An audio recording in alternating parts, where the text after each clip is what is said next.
Hello dear listener, कैसे हैं आप सब। उम्मीद करते हैं आप सब ठीक होंगे। आप लोग मुझसे बहुत नाराज़ हैं क्योंकि मेरे सब्सक्राइबर घट रहे हैं। ऐसा मुझे लग रहा है कि आप लोग मुझसे बहुत नाराज़ हैं। मैं माफ़ी चाहती हूँ कि मैं आपको एपिसोड नहीं दे पा रही हूँ क्योंकि मेरी तबीयत इस वक्त बहुत ज़्यादा ठीक नहीं है।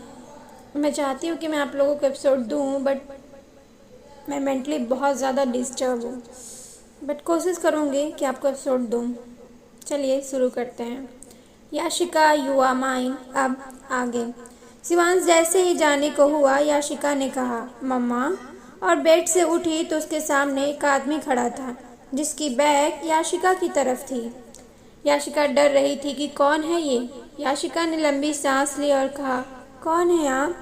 शिवांश याशिका की तरफ पलटते हुए कहा, हम शिवांश सिंघानिया। और आप। आपको होश आ गया। कैसा फील कर रही हैं अब आप। शिवांश की आवाज़ से याशिका की आंखें बड़ी होते चली गई। याशिका बिना पलके झपकाए हुए कहा, शिवांश, और अपने हाथों को अपने दिल के पास रख दिया क्योंकि उसका दिल बहुत ही तेज़ी से धड़क रहा था। याशिका बेड से उठी और शिवांश के पास आई और अपना हाथ उठा जैसे उसके फेस पर रखने को हुई। शिवांश ने अपने कदम पीछे कर लिए और कहा, डॉल, कौन है आप।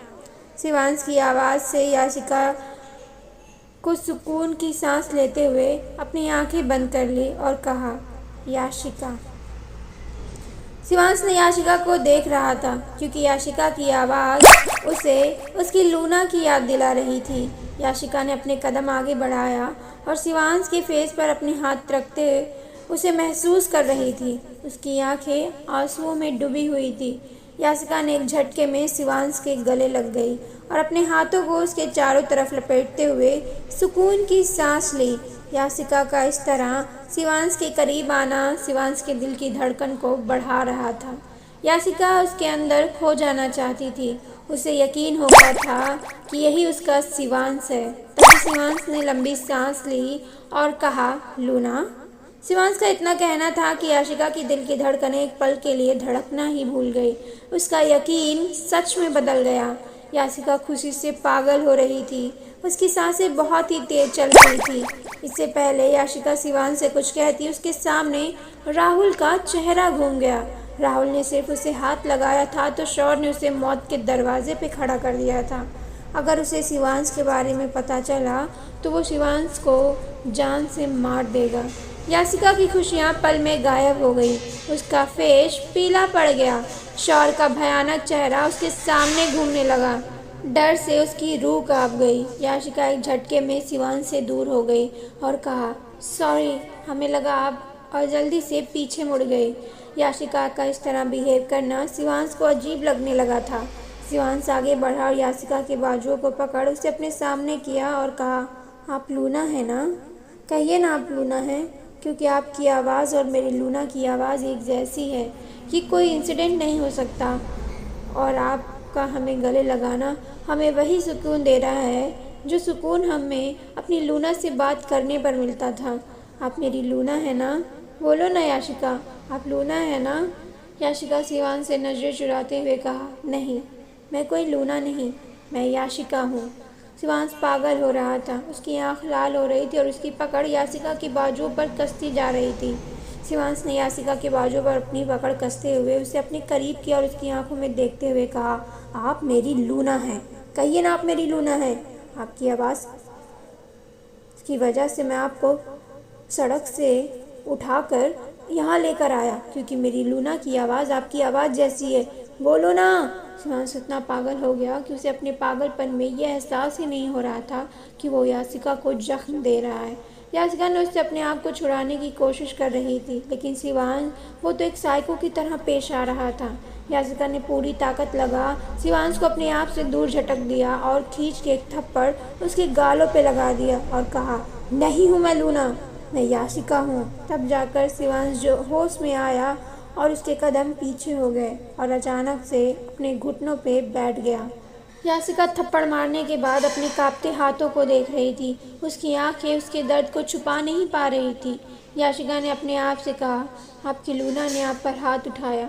आपकी लूना आपको कभी हर्ट नहीं करना चाहती थी, लेकिन अगर हम आपके करीब आए तो माउंट भी मौत भी आपके करीब आ जाएगी। शिवांश अपने घुटनों पर बैठा रो रहा था। शिवांश ने आंखों में आंसू लिए हुए कहा, आई एम सॉरी। मैं किसी से बेहद प्यार करता हूँ, लेकिन अचानक से वो किसी तितली की तरह मेरी ज़िंदगी से उड़ गई और अपने साथ मेरी ज़िंदगी के कुछ खूबसूरत रंग भी ले गई। याशिका इस तरह शिवांश को बिखरता देख उसे अपनी बाहों में ले लेना चाहती थी, लेकिन वो शोर के डर से अपने कदम आगे ही नहीं बढ़ा पाई।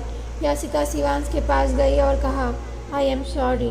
हमने आप पर हाथ उठाया, आपने हमें बचाया, अपने घर लेकर आए, उसके लिए थैंक यू सो मच। इतना क्या याशिका पीछे हटने लगी और डोर की तरफ मुड़ गई और जैसे ही जाने को हुई शिवांश ने कहा, रुक जाइए। शिवांश की आवाज़ सुन याशिका के कदम रुक गए। शिवांश उठा और याशिका के सामने आया और कहा, आप ऐसे नहीं जाएंगी। शिवांश की बात सुन याशिका अपने आप को देखने लगी। याशिका ने पेशेंट ड्रेस पहना हुआ था। शिवांश ने आगे कहा, इतनी रात में आप अकेले ने कैसे जाएंगी? कहाँ रहती हैं आप? बताइए, मेरा ड्राइवर आपको छोड़ देगा। याशिका ने अपने बाथरोब को अपनी मुट्ठी में पकड़ लिया और कहा, हम चले जाएंगे। और जैसे ही अपना कदम बढ़ाया, शिवांश ने उसका हाथ पकड़ लिया और कहा, आप इतनी रात में अकेले नहीं जाएंगी। सुना आपने? बताइए, कहाँ रहती हैं? मैं आपको सी ऑफ कर दूँगा। याशिका ने अपनी आंखें बंद करते हुए कहा, हमारा कोई घर नहीं है, हमारा इस दुनिया में कोई नहीं है। शिवांश ने कहा, तो फिर आप कहाँ जाएंगी इतनी रात को? याशिका शिवांश की तरफ मुड़ी और कहा, दुनिया बहुत बड़ी है, कहीं ना कहीं जगह मिल जाएगी। इतना कह याशिका जाने के लिए आगे बढ़ी, लेकिन उसका हाथ शिवांश ने नहीं छोड़ा। याशिका ने कहा, हाथ छोड़िए हमारा, हम पर तरस खाने की ज़रूरत नहीं है। शिवांश ने कहा, शिवांश सिंघानिया किसी पर तरस नहीं खाता। आपका इस दुनिया में कोई नहीं है तो फिर आप यहीं मेरे विला में मेरे साथ रह जाइए। इससे आगे शिवांश कुछ कहता, एक जोरदार थप्पड़ उसके गालों पर पड़ा। इस थप्पड़ की आवाज़ से रूम के बाहर खड़े नितिन ने कहा, चलो कोई तो है जो इनकी बैंड बजा सकता है। Well done girl. शिवांश ने गुस्से में याशिका के हाथों को मरोड़ उसकी बैग से लगाते हुए याशिका को अपने करीब किया और उसकी आंखों में देखते हुए कहा, पहली ऐसी लड़की हो आप जिसने शिवांश सिंह सिंघानिया को हाथ उठाने के बाद सही सलामत उसके सामने खड़ी है। याशिका ने कहा, और आप पहले ऐसे लड़के हैं जिसे लगता है कि उसने हमारी जान बचाकर हम पर एहसान किया है और वो कहेगा हम वो करेंगे। हमारा इस दुनिया में कोई नहीं है, लेकिन हम ऐसी लड़की नहीं कि आपके साथ रहें। याशिका की बात सुन शिवांश हंसने लगा। शिवांश की हंसी सुन रूम के बाहर खड़ा नितिन ने कहा, ये क्या हो गया? शैतान भी मुस्कुरा सकता है क्या? आज इन्होंने कोई ड्रिंक पी रखी है क्या? सुबह से बावली वाली हरकतें कर रहे हैं रूम में। शिवांश ने कहा, आर यू मैड डॉल? मैं आपको इस विला में रुकने को कह रहा हूँ, मेरे पास नहीं। हाँ? शिवांश सिंघानिया इतना गिरा हुआ नहीं इतना कहे शिवांश ने एक झटके में याशिका को छोड़ दिया और जैसे ही रूम का डोर ओपन किया, नितिन उसके ऊपर गिरते गिरते रह गया, क्योंकि नितिन रूम के डोर से कान लगाकर खड़ा था। नितिन को इस तरह देख शिवांश ने कहा, डोंट वरी, तुम्हारी सौतन नहीं ला रहा मैं, और गुस्से में वहाँ से बाहर चला गया। लायला विला। शौर ने इस विला में सबकी ज़िंदगी हराम कर दी थी। पहले उसने हॉस्पिटल को तहस नहस किया और अब विला में रात के 3 बज रहे थे और वो अपनी लाइन चेयर पर बैठा अपनी गन से अपने फॉरहेड को टैप कर रहा था। सभी घरवाले शौर के मॉम, डैड, भाभी और माहिरा और सारे सर्वेंट खड़े थे, क्योंकि शौर किसी को बैठने की इजाज़त नहीं दे रहा था। फहद आया और कहा, बॉस, हमें एक सीसीटीवी फुटेज मिली है। उस फुटेज के अकॉर्डिंग याशिका किसी आदमी के साथ चली गई। फहद का इतना कहना था कि शौर ने अपनी गन से शूट कर दिया। उसने हॉल में लगे बड़े से झूमर पर शूट किया, जिससे वो झूमर नीचे गिर गया। कांच का पूरा झूमर पल में बिखर गया। सभी डर से थर थर काँप रहे थे। तभी शौर के डैड ओम सिंह ने कहा, शौर अब पागल हो गए हैं। हमने पहले भी आपसे कहा था कि किसी भी कोठे से किसी लड़की को उठाकर अपनी बीवी बनाओगे तो यही होगा। ओम सिंह की बात सुनते ही शौर ने अपने दूसरे हाथ की मुट्ठी कसी तो उसके हाथों की हड्डियां चरमरा उठी। माहिरा जल्दी से ओम जी के पास आई और कहा, अंकल प्लीज़। ओम जी ने कहा, चुप हो जाइए, और शौर की तरफ अपनी उंगली पॉइंट करते हुए कहा, इसका पागलपन बढ़ता जा रहा है। ओम सिंह आगे आए और कहा, कोठे वाली लड़की को उठाकर महलों में बैठाओगे तो क्या उसकी फितरत बदल जाएगी? नहीं शौर्य, उसकी फितरत नहीं बदलेगी। 100 लोगों के साथ सोने वाली लड़कियां किसी एक मर्द से खुश नहीं रहेगी, उसे 100 लोग ही चाहिए। ओम सिंह की बातों से शौर की हैवानियत उसके सिर पर चढ़ रही थी।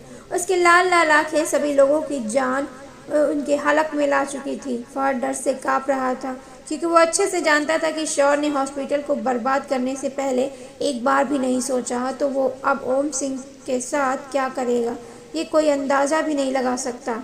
सभी ओम सिंह को देख रहे थे। ओम सिंह ने कहा, तुम्हारी मर्दानगी उसके लिए कम पड़ गई, इसलिए वो यहाँ से भाग गई और किसी और मर्द के पास गई अपने आप को सेटिस्फाइड करने और खुश करने। तभी बुलेट चलने की आवाज़ आई। उस बुलेट की आवाज़ सुन सभी चीख उठे। इंडस्ट्री वीर अपना फोटो शूट करा रहा था, लेकिन उसकी नज़र तो अपनी नई मॉडल शायसा पर थी। उसकी नई मॉडल बहुत ही हॉट एंड सेक्सी थी। उसने मिनी ड्रेस पहन रखी थी।